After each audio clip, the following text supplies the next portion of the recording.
Buenos días a todos. Hoy estamos reunidos Gracias. para conocer el trabajo realizado por las doctoras Valeria Cortés, la doctora Camila Escobar y la doctora Juliana Erazo, quienes acaban de terminar su residencia en oftalmología en la Pontificia Universidad Javeriana, y este fue el trabajo que realizaron. Y vamos a hablar sobre la parálisis del cuarto nervio y su asociación con la etiología microvascular.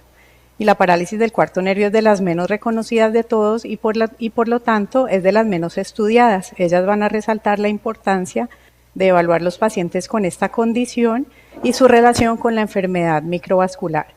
Entonces vamos a dar paso a las doctoras para que nos presenten su trabajo. Bueno, buenos días. Entonces, vamos a hablar, como lo mencionó la doctora, sobre esa asociación de la parálisis del cuarto nervio craneal y la etiología microvascular en los pacientes adultos que consultaron especialmente por diplopía en la clínica oftalmológica entre diciembre de 2014 y diciembre de 2024. Inicialmente queríamos dar como un pequeño resumen acerca de este nervio craneal, empezando por su anatomía, recordar que el núcleo de este nervio pues está localizado a nivel dorsal del mesencéfalo, a nivel del colículo inferior y va a estar adyacente entonces al acueducto de Silvio. Es el único nervio craneal que emerge realmente de esta cara dorsal y eso va a tener ciertas implicaciones clínicas en cuanto a su posibles implicaciones en lesiones nucleares que pueden pues llevar a parálisis, sobre todo por trauma, que con mecanismo de desaceleración. Posteriormente, estas fibras van a decusarse completamente antes de emerger de este núcleo, es decir, que cada nervio troclear va a inervar un músculo oblicuo superior del lado pues contralateral. Posteriormente vamos a tener entonces ese trayecto intracraneal. Tras emerger entonces aquí va a rodear el mesencéfalo lateralmente y va a discurrir por el espacio subaracnoideo dentro de la cisterna ambiens. Es un nervio que tiene un trayecto intracraneal bastante largo y además en su composición pues es bastante delgado, lo que lo hace aún más vulnerable pues en los casos de trauma. Posteriormente va a tener ya un trayecto cavernoso, este va a penetrar entonces la dura madre y entra a este seno cavernoso, localizándose por la pared lateral y finalmente tiene pues su entrada a la órbita por la fisura orbitaria superior, donde va a inervar entonces los músculos oblicuos superior y va a cumplir sus acciones. La principal o la primaria es la inciclotorsión, la acción secundaria va a ser la depresión en aducción y la acción terciaria va a ser la abducción, es decir, que este nervio nos ayuda a mirar hacia abajo y hacia adentro. Dale, porfis. En cuanto a las manifestaciones clínicas que vamos a tener en estos pacientes, la principal va a ser la diplopía vertical, que esta va a empeorar en la mirada hacia abajo y en aducción, es decir, actividades como la lectura o como bajar escaleras, pues van a ser bastante, digamos, molestas para el paciente. Vamos a tener una posición anómala de la cabeza que lo que nos va a dar es una posición compensadora con una inclinación hacia el lado contrario de la lesión. Y finalmente vamos a tener también la hipertrofia que muchas veces en mirada primaria pues no vamos a encontrarlo. Y es de aquí donde viene la búsqueda o la evaluación del signo de Bielchowski, donde debemos primero identificar cuál va a ser ese ojo que está hipertrópico. Después vamos a comparar esa desviación en la mirada hacia la derecha, en la mirada hacia la izquierda, ver hacia qué mirada, digamos que aumenta más. Y finalmente vamos a realizar la inclinación cefálica, inclinando la cabeza hacia derecha o izquierda. Y en este caso, la hipertropia pues va a aumentar entonces al inclinarse hacia el lado pues del músculo como tal afectado. Entre las principales causas que tenemos entonces en adultos jóvenes debemos pensar, como lo mencioné previamente, primero en trauma y en adultos mayores ya tenemos entonces la importancia de las causas microvasculares y esta van a ser en casos pues de cuadros de larga duración eh, en adultos mayores. Igualmente debemos tener en cuenta la parálisis congénita que puede manifestarse o ser evidente ya en adultos. Por ejemplo, vemos en las fotografías una paciente eh, en su infancia y posteriormente 40 años después, donde notamos sobre todo pues la inclinación o la posición anómala de la cabeza.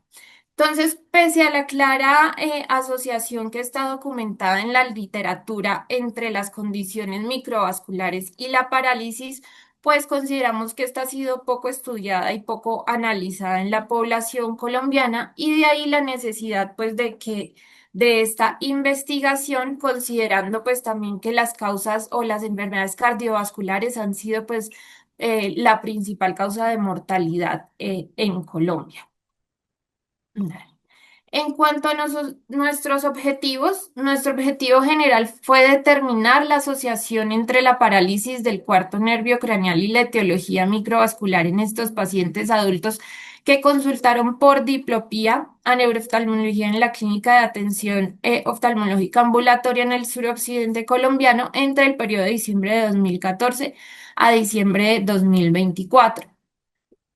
Dentro de los objetivos específicos estaba también establecer la frecuencia de la patología microvascular en estos pacientes que consultaban por diplopía, determinar también el perfil clínico de los pacientes adultos que consultan a neurooftalmología con la parálisis del cuarto nervio craneal y con antecedentes de patología vascular y estimar la asociación entre la patología vascular y la parálisis del cuarto nervio craneal en estos pacientes.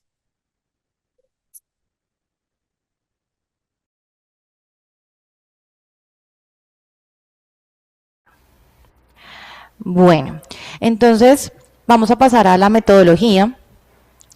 Nosotros lo que hicimos fue hacer un estudio observacional, analítico, retrospectivo de casos y controles, donde, como lo dijo mi compañera, el objetivo era evaluar la asociación entre la parálisis del cuarto nervio craneal y la etiología microvascular. La población y el periodo de estudio fueron pacientes adultos que consultaron a esta clínica, la Clínica de Oftalmología de Cali, con el síntoma de diplopía. Entre el periodo de 2014 y 2024 analizamos estos 10 años de consulta de estos pacientes. La fuente clínica fueron pues las historias que estaban previamente digitalizadas. Entonces aquí vamos a poder ver un diagrama donde nos muestra el proceso de selección de muestra, todo cumpliendo con los criterios Strobe, donde lo que hicimos fue analizar 816 historias clínicas de pacientes que consultaron en ese tiempo, los tomamos solicitando el CIE-10 para diplopía, de ahí lo que hicimos fue revisar estos registros y los registros que estuvieran incompletos o los que no cumplieran con criterios de inclusión, pues fueron excluidos. En total excluimos 539 historias, para que nos diera una muestra final de 277 historias clínicas. De ellos, 77 se clasificaron en casos y 200 se clasificaron en controles. ¿Cómo se definieron los casos entonces? Pues eran aquellos pacientes que consultaron por diplopía y tenían diagnóstico clínico de parálisis del cuarto nervio craneal. Los controles fueron los pacientes que consultaron por diplopía sin evidencia de parálisis del cuarto nervio craneal. Entonces, más que nosotros dijéramos, estos son los criterios con los que nosotros vamos a decir tiene diplopía o no, lo que notamos en las historias clínicas que nosotros revisamos fue que por lo menos cumplían 2 o más de estos criterios. Tenían diplopía vertical o torsional, tenían hipertropia ipsilateral y o ciclotorsión, y se le hizo prueba del Chomsky a los pacientes, de las cuales fueron positivas, que pues como ya lo comentó mi compañera, la inclinación de la cabeza de manera compensatoria en dirección opuesta al músculo afectado. Entonces, los criterios de inclusión para los casos fueron el diagnóstico de la parálisis del cuarto nervio craneal con diplopía, los pacientes adultos, es decir, mayores de 18 años hasta cualquier edad, y pues que consultaran específicamente por diplopía en ese momento. Excluimos a aquellos pacientes que tuvieran antecedente de parálisis congénita del cuarto nervio craneal, que tuvieron un estrabismo restrictivo del músculo oblicuo superior, que hubiese sido intervenido quirúrgicamente a nivel de los músculos. que tuviese antecedente de lesiones en órbita, ya sea por trauma o por lesiones ocupantes de espacio, y que tuviera también antecedente de enfermedad ocular tiroidea o antecedente o hipertiroidismo, antecedente de miastenia gravis o cualquier antecedente de trauma craneoencefálico, tumor cerebral, una cirugía intracraneal o que tuviese un accidente cerebrovascular previo. Para los controles, los criterios de inclusión fueron la presencia de diplopía, descartando la parálisis del cuarto nervio craneal, ya sea por otras causas, y pacientes adultos hasta cualquier edad. Los criterios de exclusión fueron muy similares a los de los casos en los cuales se excluyeron la parálisis congénita del tercer y el sexto nervio craneal, estrabismo restrictivo paralítico de todos los demás músculos, recto superior, recto inferior, recto medial, lateral, oblicuo inferior, que hubiese tenido también estas cirugías de intervención a nivel de los músculos previa, cualquier lesión ocupante de espacio por trauma, enfermedad tiroidea o antecedente de miastenia gravis, además de los antecedentes de trauma craneoencefálico, tumor cerebral, cirugía intracraneal o accidente cerebrovascular previo.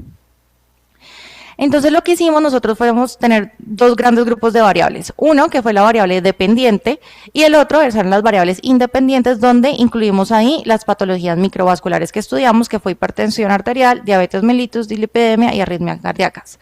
Todas las variables fueron tratadas como dicotómicas, es decir, tenía hipertensión arterial, sí o no, diabetes, sí o no, dislipidemia, sí o no, arritmia, sí o no. Y nuestra variable dependiente, o la variable desenlace, iba a ser la parálisis del cuarto nervio craneal, que también se trató como una variable dicotómica.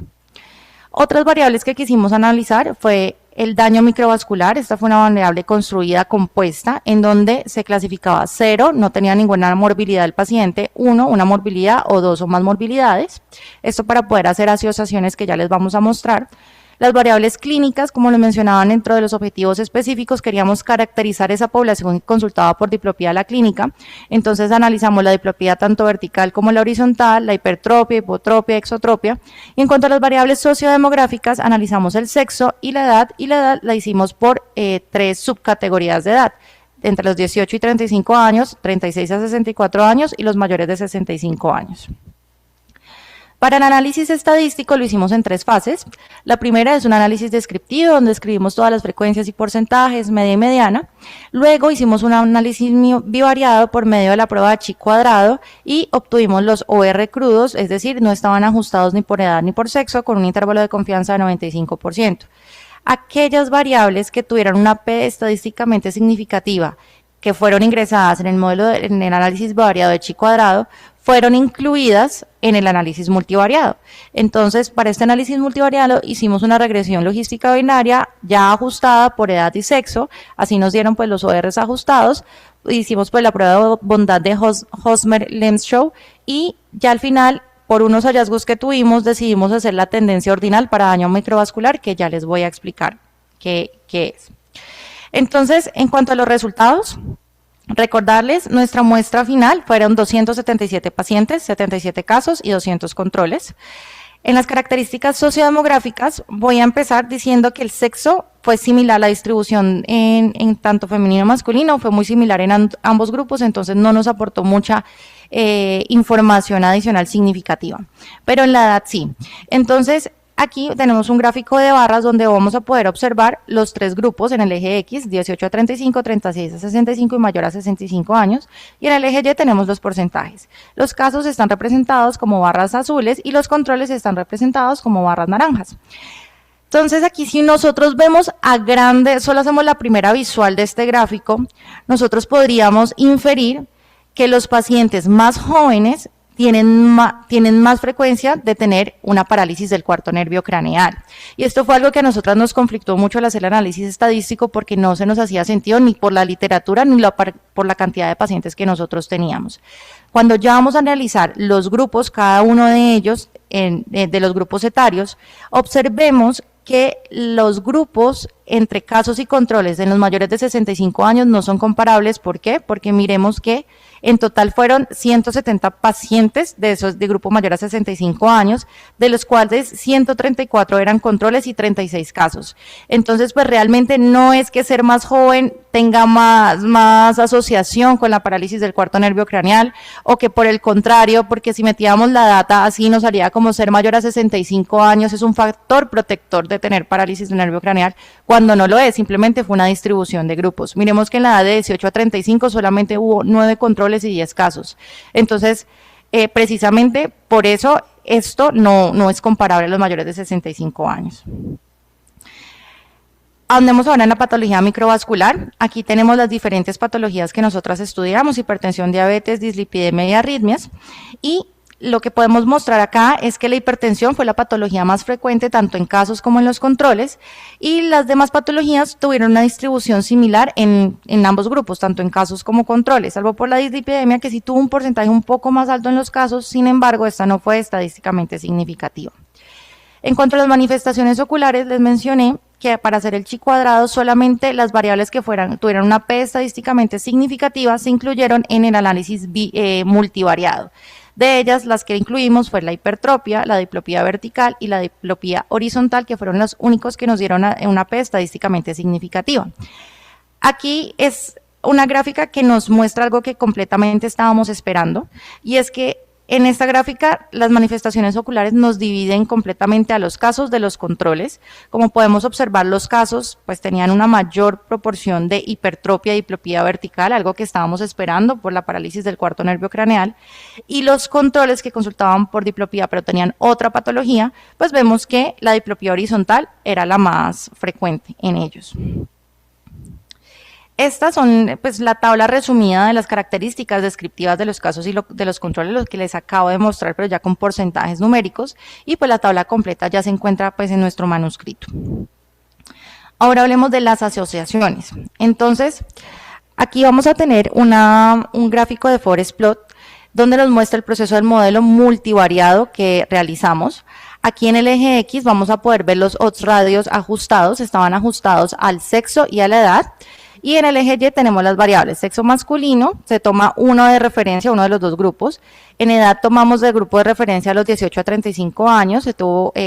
Aquí se compara la edad mayor a 65 años versus los 18 a 35 años. Y el daño microvascular, mayor a 2 patologías microvasculares versus no tener nada de patologías microvasculares. Aquí pues los puntos representan los ORs, las líneas horizontales son los intervalos de confianza y la línea vertical trazada en el 1 es la no asociación. Entonces, aquí, ¿qué podemos observar? Empecemos por el daño microvascular. Miremos que el OR fue de 2.31 y los intervalos de confianza no cruzan el 1, nos dan una P estadísticamente significativa, 0.035, perdón. Entonces, esta fue que claramente hay hasta el doble de probabilidad de que un paciente con con 2 o más patologías microvasculares presenten una parálisis del cuarto nervio craneal. Contrastémoslo ahora con el sexo. El sexo nos dio pues un OR menor a 1, pero miremos que los intervalos de confianza cruzan el 1, por lo tanto no es significativo. Y lo que les mencionaba de la edad al principio y por lo que me quise detener es porque aquí en este gráfico también podemos observar una relación inversa en el hecho de tener 65 años y el desenlace, como si tener 65 años nos representara una protección frente a tener una parálisis del nervio craneal, pero sí, por eso hay que analizar bien los datos y pues realmente es simplemente por la distribución de grupo de controles. Ya encontrando esto, que fue que tuvimos un daño la probabilidad era hasta el doble de tener parálisis del cuarto nervio craneal cuando teníamos 2 o más patologías, queríamos saber qué pasaba si teníamos una patología nada más. Entonces aquí hicimos un estudio de tendencia, un análisis de tendencia ordinal, donde lo que hicimos fue evaluar la carga de morbilidad para ver si esto se asociaba a tener parálisis del cuarto nervio craneal. Entonces, nuevamente, aquí en el eje X tenemos 0 comorbilidades que se tomó como grupo de referencia, una comorbilidad o 2 o más comorbilidades. En el eje Y tenemos los radios ajustados por edad y por sexo, y lo que podemos observar aquí es que tener una sola comorbilidad no representa mayor riesgo de tener una parálisis del cuarto nervio craneal como factor aislado o factor asociado. porque miremos que a pesar de que el OR fue de 1.19, los intervalos de confianza sobrepasan el 1 y tenemos una P que no es estadísticamente significativa. En comparación con tener 2 o más comorbilidades, que ya nos da el OR que les había mostrado previamente de 2.31 con una P, sí estadísticamente significativa. Miremos que los intervalos de confianza no sobrepasan el 1. Esto que nos dice que hay una evidencia de patrón dosis-respuesta. ¿Y qué es el patrón dosis-respuesta?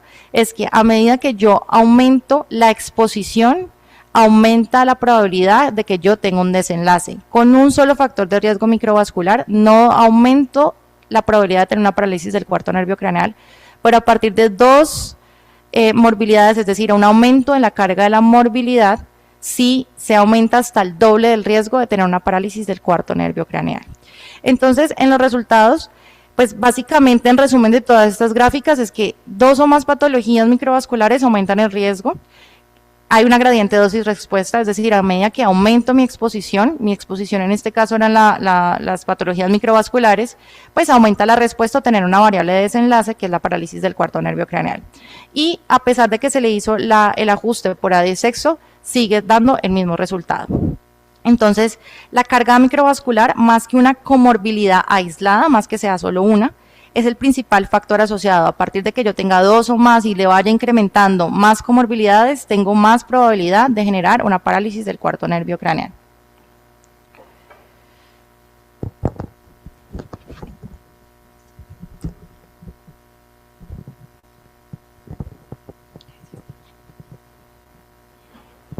Bueno, entonces ya para continuar entonces con la discusión de los resultados, como ya lo mencionó Vale, entonces nuestro objetivo principal fue evaluar la asociación del cuarto nervio craneal con la etiología microvascular.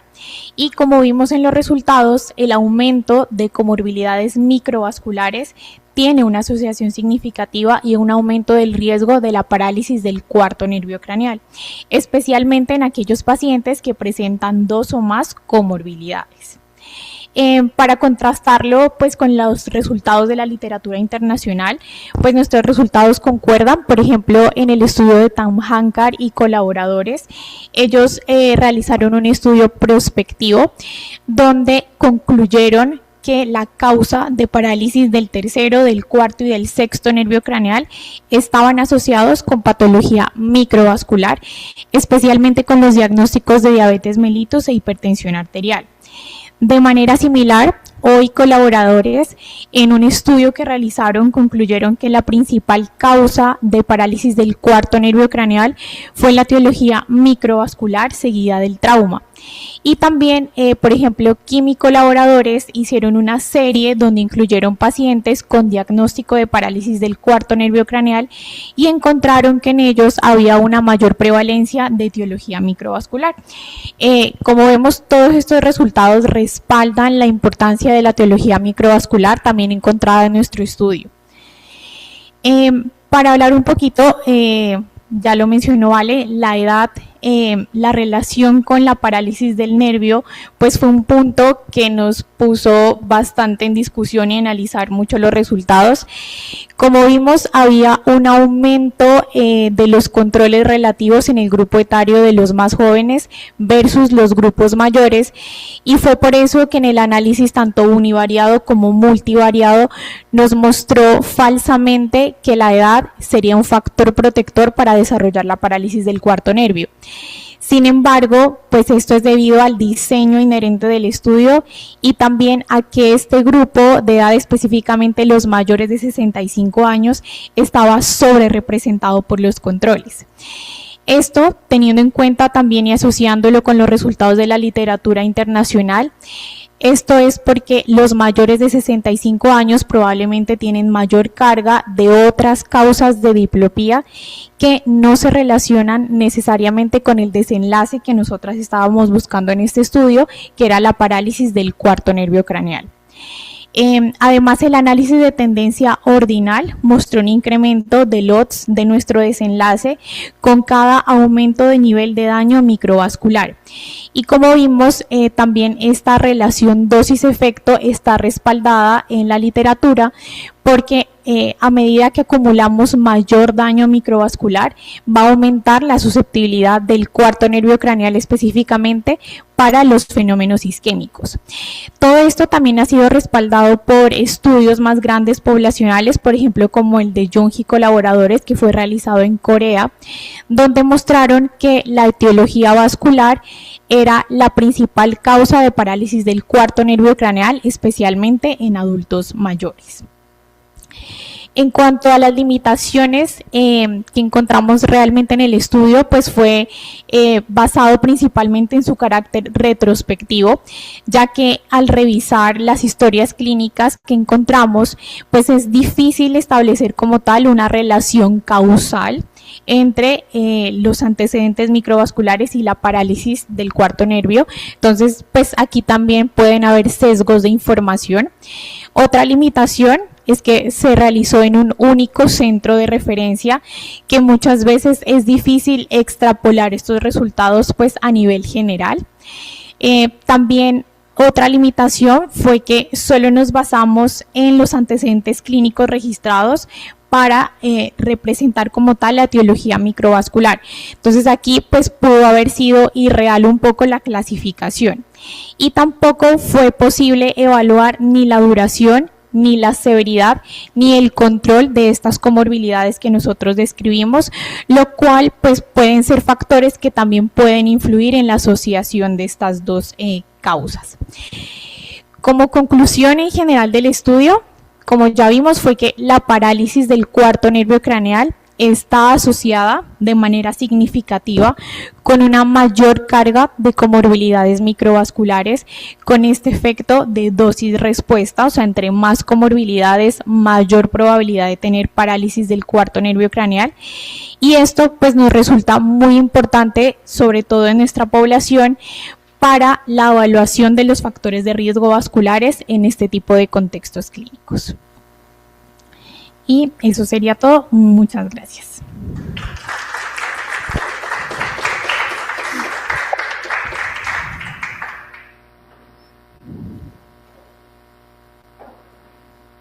¿Alguien tiene preguntas para la doctora?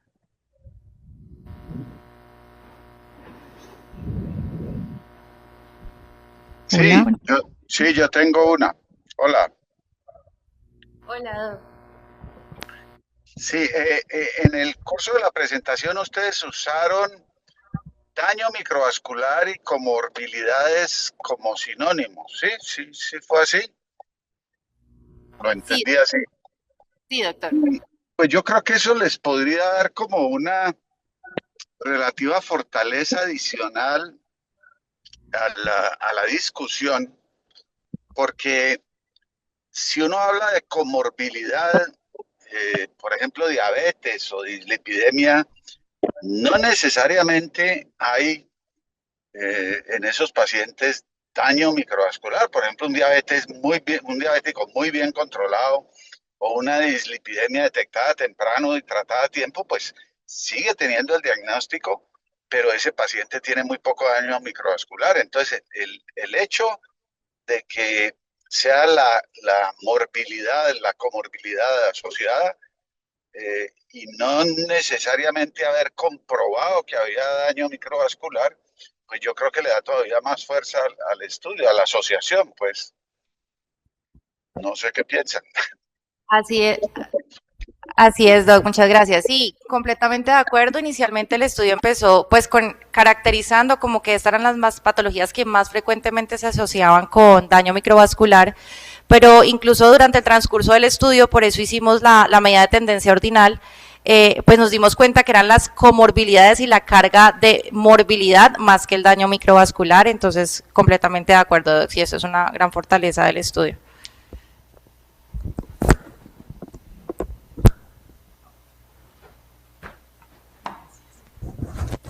Bueno, pues primero felicitar a las doctoras Camila, Juliana y Valeria por este lindo trabajo que ellas con mucho juicio realizaron esta revisión de la literatura, la evaluación de las historias clínicas y un análisis muy exhaustivo de estos datos para poder traernos hoy estas conclusiones tan importantes, porque pues en Colombia no tenemos ningún estudio que hable de este tema, y pues en la parálisis del tercero y del sexto está muy bien establecida la relación con las enfermedades sistémicas de base. Para los médicos es muy reconocido esto, pero no tanto es así para la parálisis del cuarto.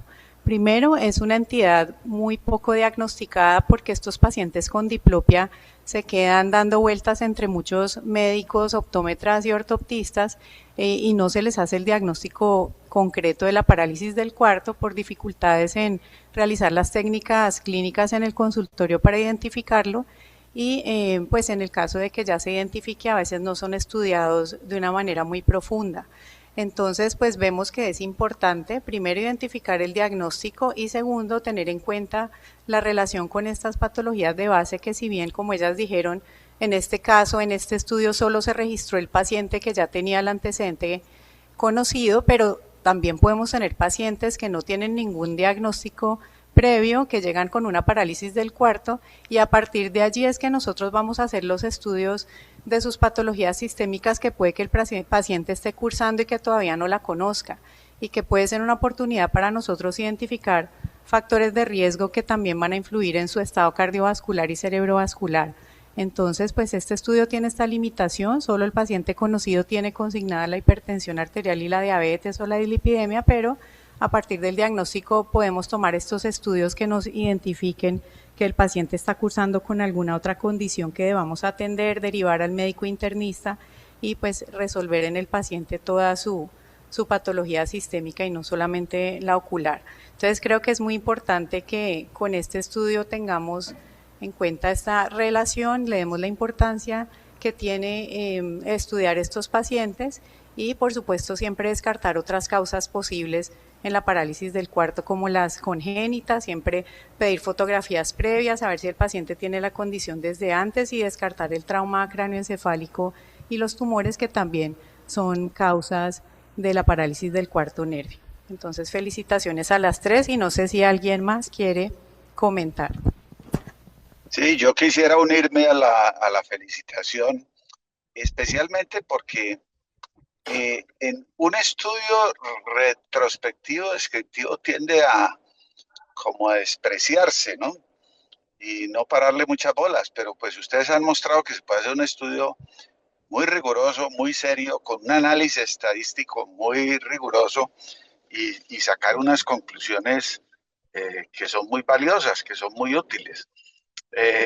Solo un comentario sobre la parte inicial de la presentación, en donde ustedes comentaron pues que el síntoma cardinal es diplopia, ¿no? Diplopia vertical, sobre todo en la mirada abajo.